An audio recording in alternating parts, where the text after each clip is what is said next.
Salut à tous, je vous retrouve aujourd'hui dans une vidéo que je n'ai pas faite depuis un certain temps, à cœur ouvert.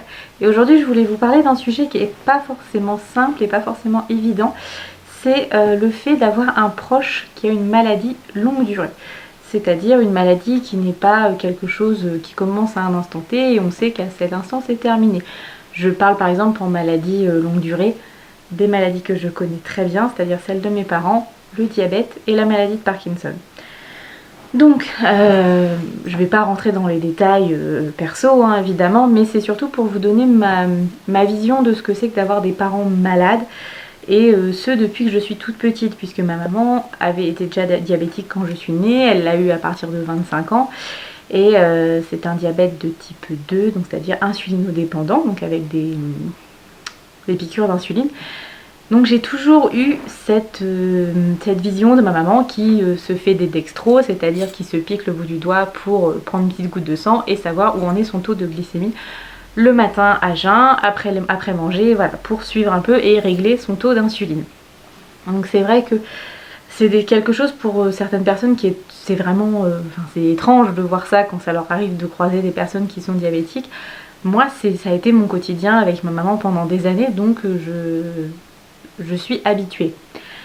Par exemple, je crois que je l'ai déjà dit dans un de mes vlogs ou dans une autre vidéo, quand j'étais en BTS, un jour j'étais en BTS design d'espace, pardon, et on était sur les ordinateurs et d'un seul coup je sens une odeur, je me dis mais qu'est-ce que c'est ça, ça sent quelque chose que je connais, ça sent l'insuline. Et en fait c'est comme ça que j'ai découvert que j'avais une amie qui était diabétique également, puisqu'elle venait de se faire sa petite piqûre quoi, discretos, personne n'avait remarqué en fait. Et quand je lui en ai parlé, elle me dit ah bon tu l'as senti? Et je fais bah oui c'est une odeur que je connais bien, et les autres autour de nous, nos autres copines, n'avaient rien senti. Mais en fait pour moi, parce qu'elle trouvait que ça n'avait pas d'odeur particulière l'insuline, moi c'est une odeur que je connais depuis enfant, et du coup tout de suite je l'ai reconnue. La maladie de ma maman, je l'ai jamais vue comme un frein à grand chose en fait, parce que je l'ai toujours poussée à se dépasser et puis à peut-être pas assez s'écouter, des fois c'est pas forcément bien.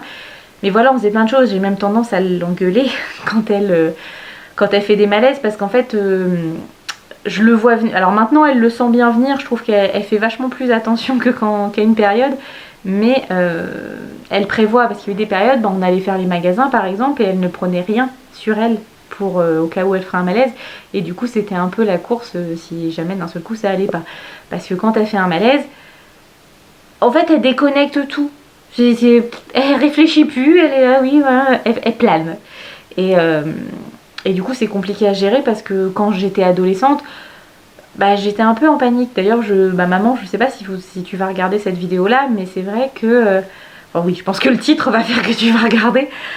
Mais c'est vrai qu'en fait j'étais en panique, parce que je me disais mais qu'est-ce que je fais si elle tombe, s'il lui arrive quelque chose, voilà, qu'est-ce qui se passe? Et en fait ma réaction à ça, c'est d'être un peu dans l'agression.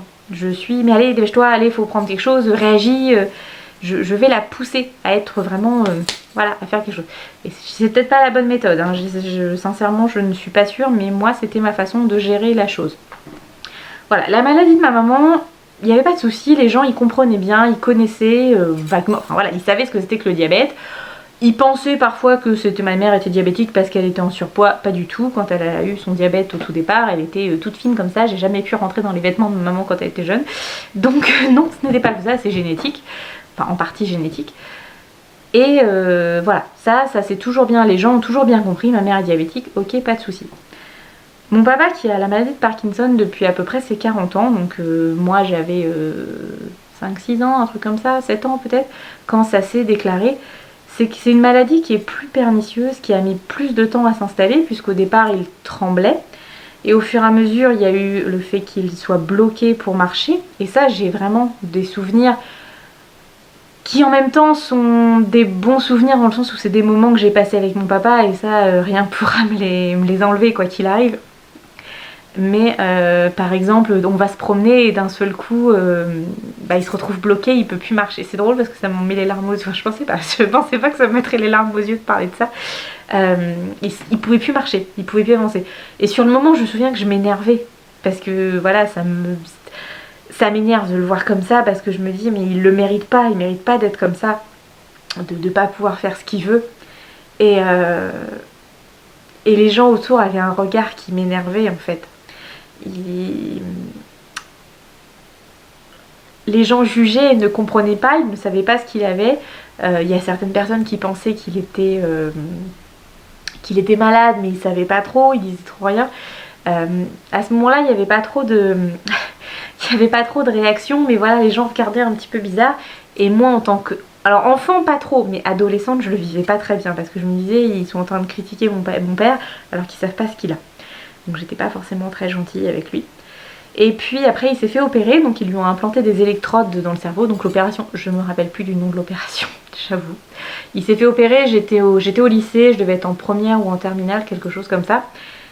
Et après, il y a d'autres... Donc ça a été mieux pour certaines choses. Donc il n'y a plus les tremblements, il n'y a plus le fait d'être bloqué pour avancer, mais il y a eu d'autres choses qui sont apparues.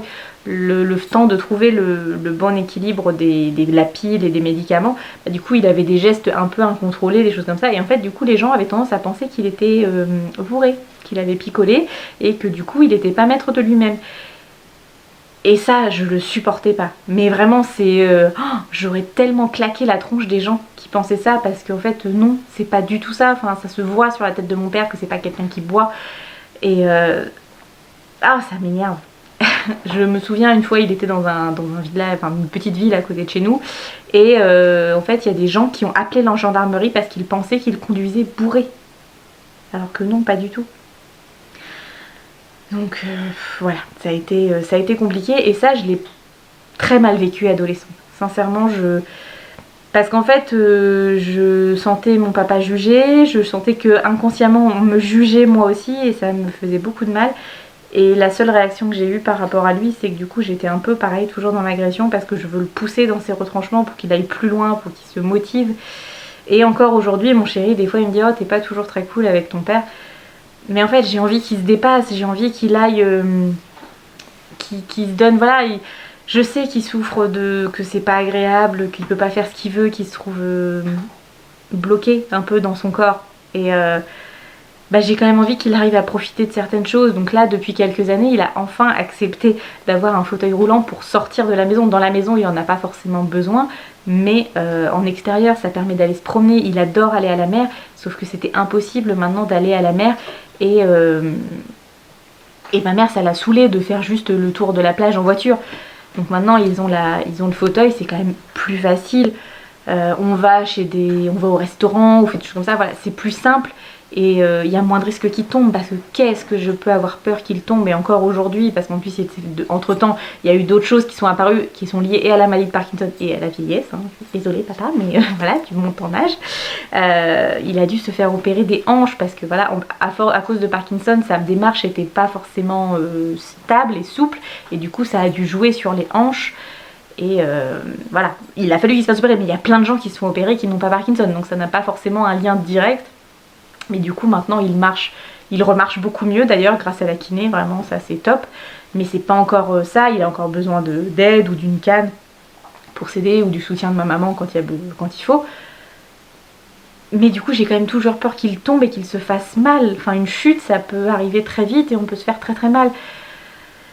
Donc je suis pas toujours très cool, parce que en fait je l'engueule comme un gosse qui veut aller trop vite, qui veut, voilà, je lui dis mais prends ton temps, il n'y a pas d'urgence, voilà, et je n'ai pas de patience. Et vraiment, je ne sais pas s'il y a des gens dans ma communauté qui pareil ont ce problème d'être un proche d'une personne malade. C'est quelque chose qui est très difficile à vivre, parce qu'on parle très souvent de la souffrance des malades et des personnes qui se retrouvent bloquées à cause de la maladie. Mais il y a aussi tout l'entourage, et c'est très compliqué à vivre, parce que on est ce qu'on appelle une victime collatérale. Et encore, moi voilà, maintenant je fais ma vie en extérieur, je passe du temps avec eux, j'essaie de les voir très très régulièrement. Mais j'imagine quand par exemple vous êtes parent et que vous avez un enfant et que vous savez que vous vous en occuperez toujours, c'est très difficile à vivre. Quand vous êtes le mari ou la femme de quelqu'un qui se retrouve totalement diminué, c'est quelque chose de très difficile à vivre. Donc il faut aussi avoir du soutien, il faut apporter le soutien à la personne concernée, mais il faut aussi apporter le soutien à l'entourage. Enfants, parents, grands-parents, tout ce que vous voulez autour, parce que c'est quelque chose de difficile. Vivre au quotidien avec quelqu'un de malade, c'est compliquer une relation qui peut déjà être compliquée à la base. Quand vous êtes enfant, vos parents, il y a un moment à l'adolescence, vous avez envie de vous taper dessus. C'est normal, c'est l'adolescence. On est bête à ce moment-là. Quand vous avez la maladie qui se remet par-dessus, et bien du coup, ça accentue, ça exacerbe encore plus les sentiments. Donc voilà, c'est quelque chose de difficile, mais je trouve qu'il faut en parler un peu plus régulièrement. Et surtout, il y a une chose que je regrette vraiment, c'est d'avoir eu honte. Alors pas honte de mes parents dans le sens où eux, voilà, eux, ils m'ont donné une éducation géniale, ils m'ont appris plein de valeurs que vraiment j'espère moi transmettre à mes enfants. Mais c'est plus dans le fait, le regard des gens que les gens avaient sur eux, notamment par rapport à mon papa, par rapport à sa démarche, puisque c'était ça le gros problème. Et ça, je regrette d'avoir pensé ça en me disant ah là, s'il faisait quelques efforts, alors que non, c'est pas de sa faute. Il fait des efforts. Malheureusement, ça prend du temps, c'est pas facile. Alors après, il y a des choses, des fois, je lui dis, voilà, par exemple, les exercices du kiné, papa, tu peux les faire. Il y a moyen de trouver, il faudrait voir avec la dame pour qu'elle te donne des exercices à faire à la maison, pour que tu en fasses un petit peu. Après, voilà, j'essaie de le pousser. Alors, il a toujours été hyper cultivé, il adore tout ce qui est autour de l'histoire, donc je lui offre des bouquins. D'ailleurs, il lit les bouquins, mais à une vitesse, j'ai même pas le temps d'en acheter 2, qu'il en a déjà lu 3, quoi. C'est une horreur. Mais voilà, on le pousse à faire des choses. Mais il est un petit peu têtu et des fois il y a des choses qu'il veut pas. Par exemple, ça fait des années que je lui dis mets-toi de la crème sur les mains parce que à cause de Parkinson il perd un petit peu en sensibilité. Je lui dis mets-toi de la crème sur les mains pour assouplir la peau un petit peu, même si c'est pas beaucoup. Ça te permettra de garder une bonne préhension des choses. Crois-tu qu'il le ferait? Mais bon, voilà, je vais pas tout le temps faire la guerre. Hein. Ils sont grands, ils ont 60 ans passés, ils sont grands. Mais voilà, c'est mes parents et je les aime. La maladie a fait qu'ils ne sont peut-être pas comme tous les parents du monde, mais je pense qu'ils sont pas sûrement mieux parfois sur certains par rapport à d'autres. Donc voilà, je me dis, mes parents ont toujours tout fait pour moi malgré leurs difficultés médicales. Ils ont toujours tout fait pour m'aider. Même voilà, il y a quelques années, quand j'ai fait mes études, je voulais un bar en bois dans mon appartement. Mon papa me l'a fabriqué et je pense que c'est de lui que je tiens cette facilité, enfin, je me jette pas des fleurs, non c'est pas ce que je veux dire, mais ce goût et ces petites aptitudes à travailler le bois comme je peux le faire là-haut avec l'OSB, j'aime bien ça, c'est fatigant et tout, mais j'aime bien travailler le bois et je pense que ça me vient de mon papa qui a toujours travaillé le bois, qui m'avait fait des étagères dans la maison chez eux, qui voilà, m'avait fait un bar dans mon appartement quand j'étais étudiante. Quand j'ai ouvert mon magasin, il m'avait fait un grand meuble sous ma vitrine que je l'ai toujours. Bon là il est démonté maintenant et je pense que je ne le remonterai pas maintenant, mais il m'a servi pendant très longtemps, même jusque dans mon appartement à Rouen il y a encore quelques mois. Donc voilà, c'est... Ma relation avec mes parents, elle a été transformée par les maladies qu'ils ont, que ce soit le diabète ou Parkinson, parce que ça m'a obligée à grandir peut-être plus vite et à faire plus attention. J'ai toujours eu plus de sensibilité à faire attention aux choses, à faire attention aux autres, qu'ils ne se fassent pas mal ou des choses comme ça, à faire attention à leur état physique. Je pense que c'est dû au fait que mes parents étaient malades quand j'étais petite. Et pour moi, c'est quelque chose de quotidien en fait, c'est presque l'habitude. Et c'est vrai qu'à l'inverse, quand des maladies brutales apparaissent, là je gère très très très très mal. Par exemple, quand ma maman a eu son cancer il y a 3 ans, j'ai paniqué totalement. Parce que autant pour moi, le diabète, voilà, c'est tout quotidien, elle aura toute sa vie, voilà, tout va bien. Je sais que c'est plus compliqué que ça, mais voilà, c'est le quotidien. Là, le cancer, c'était un mot qui m'a fait très peur d'un seul coup. Et pour moi, donc ça a été diagnostiqué au mois de septembre, il me semble. Et en fait, pour moi, au mois de décembre, elle n'était plus là. À Noël, j'avais plus ma maman. C'était panique à bord.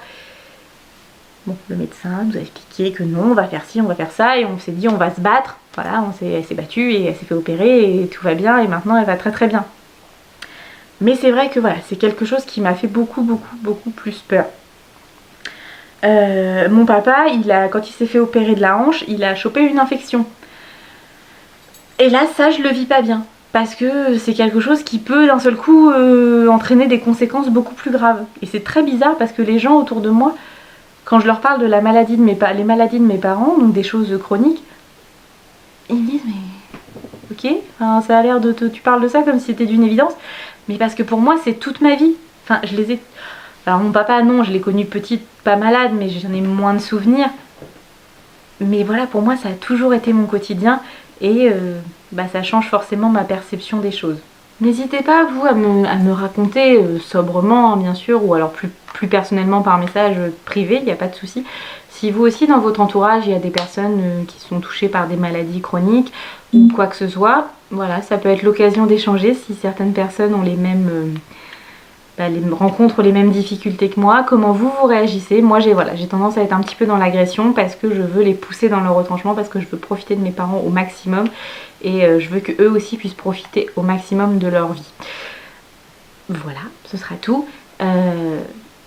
C'était un peu bizarre comme vidéo, j'ai pas fait de coupure, les coupures qu'il y aura eu c'est parce que ma caméra m'a coupé la chic et du coup je n'ai pas pu tout faire en une seule fois, mais je voulais garder le côté vrai et nature parce que j'ai pas écrit cette vidéo, je savais pas comment vous raconter tout ça, mais voilà. J'espère que ça pourra peut-être vous aider et surtout n'hésitez pas à partager, surtout à en parler. Il faut pas avoir honte de ce qu'on vit dans sa famille à ce niveau-là parce qu'on n'y peut rien, mais un peu de soutien de ses amis, de sa famille ou même d'un inconnu parfois ça fait du bien. Voilà, je vous fais des gros bisous, je vous dis à très bientôt dans une prochaine vidéo ou dans un prochain vlog aussi.